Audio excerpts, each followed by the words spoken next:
বলি একটা কথা বলি, একদম মনের কান দিয়ে শুনবেন। জান্নাতে যাওয়া সবার স্বপ্ন। আছি আমরা সবাই দুনিয়ায়। ঠান্ডা মাথায় ভেবে দেখলে দেখবেন এই দুনিয়া এবং জান্নাতের মাঝখানে কিন্তু দুইটা স্টেশন আছে, একটার নাম কবর, একটার নাম হাসর। কবরটা কিরকম? আমাদের দুশমনরা না, আপন জনেরাই কিন্তু খনন করবে, আপন জনেরাই কিন্তু লাশটা রাখবে, আবার আপন জনেরাই কিন্তু ওই দেহটার উপরে বাঁশ বিছিয়ে মাটি চাপা দিবে, চতুর্দিক থেকে অন্ধকার করে ফেলবে। মনে রাখবেন, কবর আলোকিত হয় ঈমানের আলোয়, সুবহানাল্লাহ।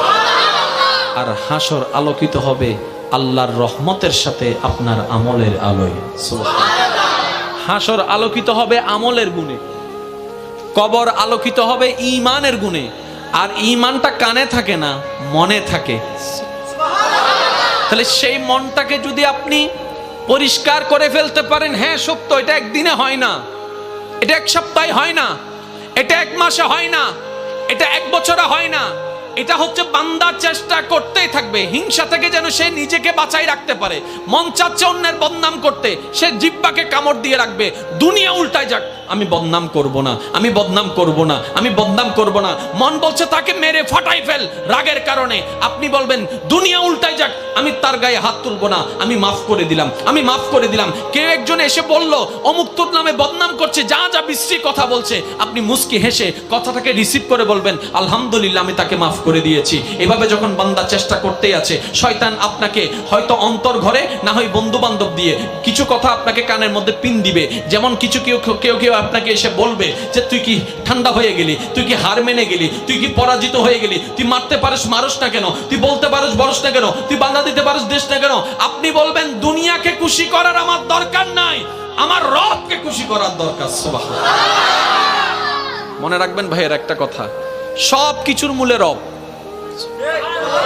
আপনি ডাইনে থাকেন, বামে থাকেন, সামনে থাকেন, পিছনে থাকেন, এভরিথিং, সব কিছুর মূলে গিয়ে রব। যেমন আসেন, কষ্ট নিবেন না আমার কথায়।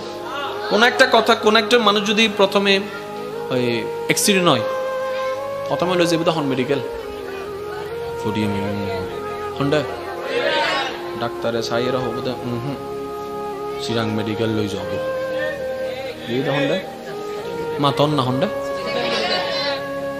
চিরাং মেডিকেল আইকা হইতাম ডাহলা সাইয়ের হদ্দা তো বেশি রিক্স ফাইতাম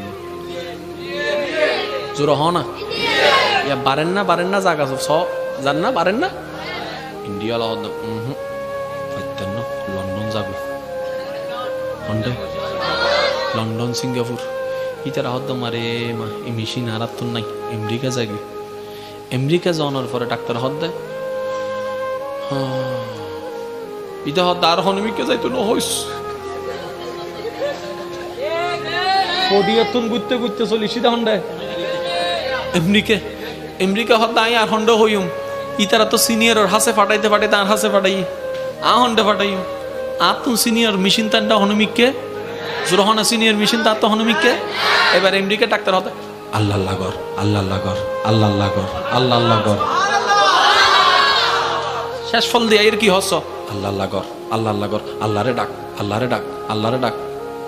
ইটা হদ্দে মাইলে ফিরে ইয়ান যদি এন্ডা হতে কি ইটু দে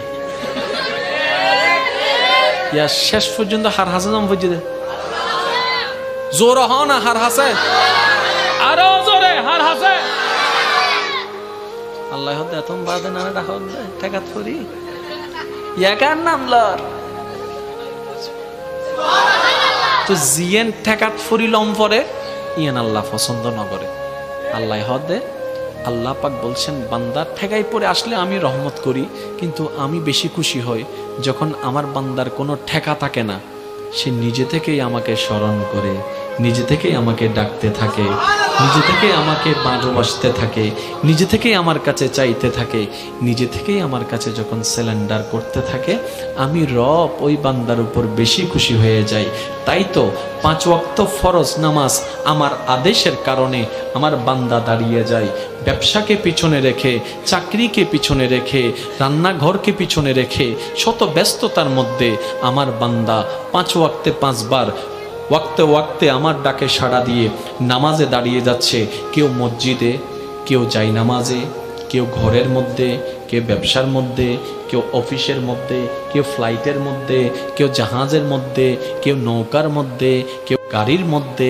আমার বান্দা শত ব্যস্ততার মধ্যে শুধু আমার আদেশটা পালন করার জন্য 5 ওয়াক্তে 5 বার শত ব্যস্ততার মধ্যে আমাকে ভালোবেসে, আমাকে হাজিরা দেওয়ার জন্য, আমার দরবারে হাজিরা দেওয়ার জন্য, আমাকে খুশি করার জন্য আমার বান্দা নামাজ পড়তে থাকে। কিন্তু এর ভিতরেও যদি কোনো বান্দা রাতের ঘুমটা হারাম করে, যাই নামাজটা বিছিয়ে চুপি চুপি সবাই ঘুম তাহাজ্জুদের জন্য দাঁড়িয়ে যায়, আমি রব তখন আরো বেশি খুশি হয়ে যাচ্ছে। কেন? আমি আমার বান্দাকে বলিনি, সে নিজে থেকে এসেছে। আরেকটু জোরে বলেন। আমি আমার বান্দাকে বলেছি, বান্দা ঘুমাও। বান্দা দাঁড়াই গেল জামাতে নামাজে, বান্দা দাঁড়াই গেল যাই নামাজে। এবার ফেরেশতা জিজ্ঞেস করে, মাওলা সে তো ঘুমাই না, দাঁড়িয়ে আছে। বান্দা বলে যে আল্লাহ তোমারে চাই, তোমার রহমত চাই। রব বলে যে এই জিনিসটাই তো আমার ভালো লাগে, যেটা নিজে থেকে বান্দা আমার জন্য করে। সুবহানাল্লাহ। একটু দেখেন, এখানে কঠিন কিছুই নাই। মনে রাখবেন ভাইয়েরা, সব কিছুর মূলে হচ্ছে কে? তো যেখানে মূলটা আপনার আল্লাহ, আগে থেকে ওটা ওনাকে ধরে বসে থাকেন না। ওয়াতাসিমু বিহাবলিল্লাহ। সুবহানাল্লাহ।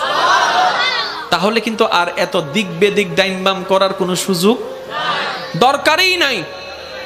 বলেন না?